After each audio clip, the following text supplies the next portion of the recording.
Journal ఎంట్రీలో అన్ని transactions అనేవి record చేస్తుంది. ఈ విధంగా ఒకే బుక్ లో మనం మెయింటైన్ చేయడం జరుగుతుంది.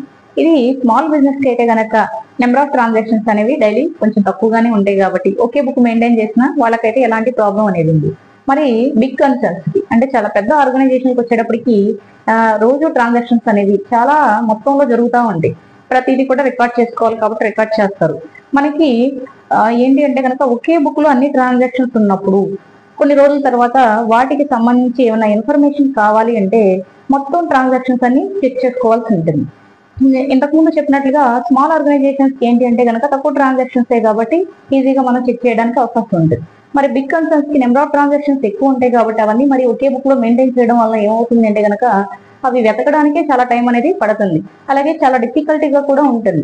అందుకని ఏంటి అంటే కనుక ఇక్కడ మనం సబ్సిడరీ బుక్స్ లో ఏం చేస్తాము అంటే ఒకే ట్రాన్సాక్షన్ అంటే సిమిలర్ టైప్ ఆఫ్ ఉన్నవన్నీ, ఫర్ ఎగ్జాంపుల్ గా చెప్పాలి అంటే పర్చేజ్ ఉంది, ఆ పర్చేజ్ రిలేటెడ్ అన్ని ట్రాన్సాక్షన్స్ ఒక బుక్ మెయింటైన్ చేయడం. తర్వాత సేల్స్ ఉంది, సేల్స్ తో రిలేటెడ్ అన్ని ట్రాన్సాక్షన్స్ ఒక బుక్ మెయింటైన్ చేయడం. అలాగే పేమెంట్స్ ఏమన్నా ఉంటే వాటికి సంబంధించి ఒక బుక్. అట్లా ఈ విధంగా ఒక్కొక్క బుక్ అనేది మెయింటైన్ చేయడం వల్ల ఏమవుతుంది అంటే కనుక సపరేట్ బుక్ అనేది మెయింటైన్ చేయడం వల్ల మనకి ఏదైనా ఇన్ఫర్మేషన్ కావాలన్నా లేదు ఓన్లీ పర్చేస్ గురించి మనం చెక్ చేయాలి అనుకుంటే పర్చేసెస్ అన్ని ఒకసారి చెక్ చేస్తే ఏమవుతుందంటే ఆ బుక్ మెయింటైన్ చేసినప్పుడు సపరేట్ బుక్ గా మెయింటైన్ చేసినప్పుడు ఈజీగా మనం ఏ ఇన్ఫర్మేషన్ కావాలో ఆ ఇన్ఫర్మేషన్ అనేది తీసుకోవచ్చు. ఈ విధంగా సపరేట్ బుక్ మనం మెయింటైన్ చేయడాన్ని ఏమంటామంటే సబ్సిడరీ బుక్స్ అనేసి అనడం జరుగుతుంది.